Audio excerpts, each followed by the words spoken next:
Last March, Berkshire Hathaway was here.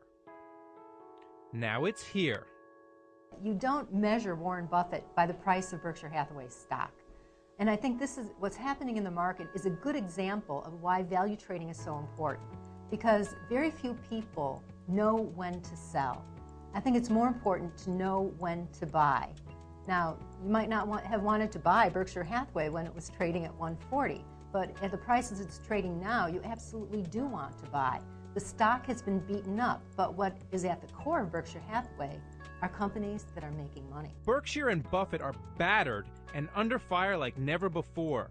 Janet Tavakoli, Buffett's confidant and the author of Dear Mr. Buffett, claims the Oracle of Omaha's vision remains clear and his value stock picking as sound as ever. In his annual report, Warren Buffett writes that derivatives are dangerous. Then he spends 5 pages explaining why his particular derivatives are not dangerous. Can you sort that out for me? Berkshire Hathaway is absolutely good for all of their derivatives positions, unlike AIG or other people who got into trouble.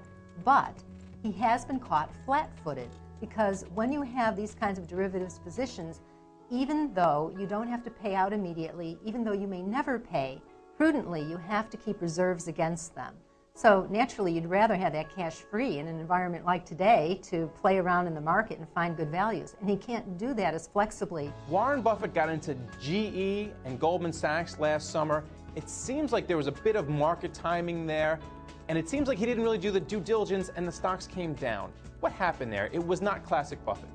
I'm not a big fan of those trades, frankly. So that does seem like a bit of style drift, but it's possible that they were counterparties in Warren Buffett's credit derivatives transactions. And if so, they would have needed cash because Warren does not post collateral.